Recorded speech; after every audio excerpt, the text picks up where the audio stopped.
Baylor men's basketball actually added another player from the transport. Yeah, twice within 24 hours here. Who is it, you ask? And I apologize for looking down because I cannot memorize all this stuff. And it's actually somebody from Waco, Texas that attended Midway High School. It is Caden Powell. I believe his mom does work at Baylor. He's 6'10", 220 pounds as a forward.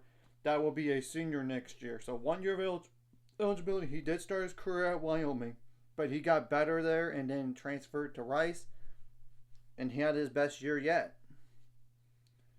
And I'm going to go over his background. I already mentioned like where he's from and what high school and everything, but he was graded as a 3-star recruit on 247 and Rivals. Number 39 center according to 247. Number 24 best recruit in the state of Texas by 247. Number 25 recruit by in Texas by TB5 report. Earned like all region honors as a senior in 11 6A defensive MVP. Named a McDonald's All American nominee. Earned first team All Super Syntax as a junior. Garnered 11 6A All District honors as a junior. He did average 12.8 points per game to go along with 9.4 rebounds per game. And he did start in the 63 career games out of 92, and including all 32 this year for Rice. And in 24.3 minutes per game, he did the following stats: 10.4 points per game, 7.2 rebounds per game, 0.8 assists per game, 1.1 turnovers per game, 0.5 steals per game, 1 block per game, 3.3 fouls per game. That does need to come down some, but I think it might, given that he might not have to necessarily be a starter. So the prior 2 years, he is at Wyoming. In his true freshman year, no starts and out of 28 games played in 8.4 minutes per game, he did the following stats: 1.9 points per game, 2 rebounds per game, 0.2 assists per game, 0.8 turnovers per game, 0.2 steals per game, 0.3 blocks per game, 1.8 fouls per game. He shot 46.2% from the floor on 39 attempts, 58.6% on free throws on 29 attempts. In this past year, by the way, at Rice, 56.5% from the floor on 214 attempts, 0 for 1 on threes, and 65% on free throws on 140 attempts. His true sophomore year, he did start 31 games out of 32, so he definitely increased his role prior to going to Rice. And in 20.5 minutes per game, he averaged the following: 5.4 points per game, 4.6 rebounds per game, 1.3 assists per game, 1.4 turnovers per game, 0.4 steals per game, 0.8 blocks per game, 3.1 fouls per game. He shot 48.2% from the floor, 112 attempts, 66% on free throws on 97 attempts. So the free throw percentage did go dip down a little bit, but it's not by much. But as you could tell by these numbers, he has improved mostly. Granted, 1.1 turnovers per game is not that bad for a center. Yeah, the fouling needs to be decreased. I'm going to just say that. That's the only concern I have. That's all really I have in all this. And he's like the 6th transfer portal get. And if you go back all the way back to the midseason edition of Cameron Carr, and there's obviously Obi Agbim, Michael Ratai, J.J. White, and yesterday's Jocelyn Bodo.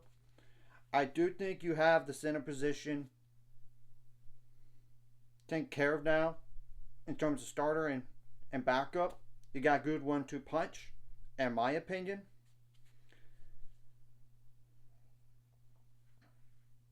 And all this, so he does have a long wingspan, and he ranks in the top 250 in the college ranks, and in some key metrics like offensive efficiency, effective field goal percentage, offensive rebounding, block rate, and free throw rate. So really, that is helpful.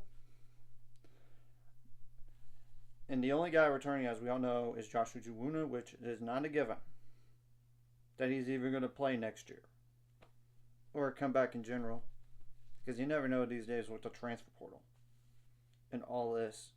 And you can't really, and now for sure you got a good 1-2 punch regardless what happens to Josh O. It wouldn't shock me if they got like another center, maybe like somebody really younger, to have somebody ready for the future. Honestly, because Caden Powell is like only a 1-year player. Obviously, there's still a need for a point guard. Like another guard on the team with the loss of Rob Wright. Obviously. And I know that Dan Skillings Jr. will be visiting Baylor soon from Cincinnati. So that's TBD on that situation. So kind of like a guard / forward type. And this way we kind of have a little bit more size too. So that really helps. And last year was just a rough in the middle because only really one true center, and that was Josh Uchiwuna, and that was really it. I'm just telling the truth because, yeah, I know North Chandomir could play small ball 5, but he was not that tall. 6'7", that's being generous right there, but you get the whole point. Now you got a little bit more size in the middle, and you're not going to have the same situation again. Hopefully not the injuries either. And all this, and we know Tunda Yesfu is the only high school signee coming in.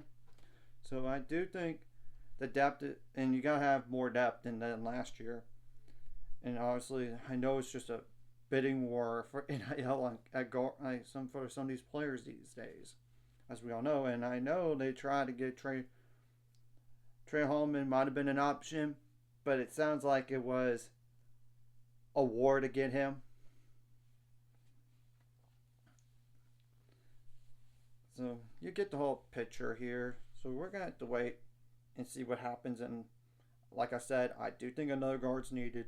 Somebody kind of like a Dan Skillings / Terrence Arsenault. And I know he's in a portal, but I'm not sure if if Baylor's even interested in Terrence Arsenault. I don't know. I'm just saying like another guy like that. And get another shooter on the floor as well from the bench. And maybe down the line like a third string center. But it's so hard these days because of the transfer portal. And probably the third string center might have, if they get one, might have more years than just one. Because you got to have a little bit more depth than last year. So we're going to have to wait and see what happens. So anyways, if you like this content, hit the like, subscribe button. See you guys later on the road to 800 subscribers. Of course, ultimate goal is 1,000 or more. Some of my this course like a video, comment video really helps YouTube algorithm. Some more people see it. Sharing the video does help as well. Some more people could watch it. If you're watching and not subscribe, hit subscribe buttons for it. Hit the notification bell as well. And this is really a win-win situation for Caden Powell and Baylor here. One, Caden Powell gets to play in his hometown, so his family could see him play more. And 2, Baylor needed a backup center anyway. Sure, they got Jocelyn Bodo, but you got to have a backup for him. Or either way, you got yourself a good 1-2 punch at center with size.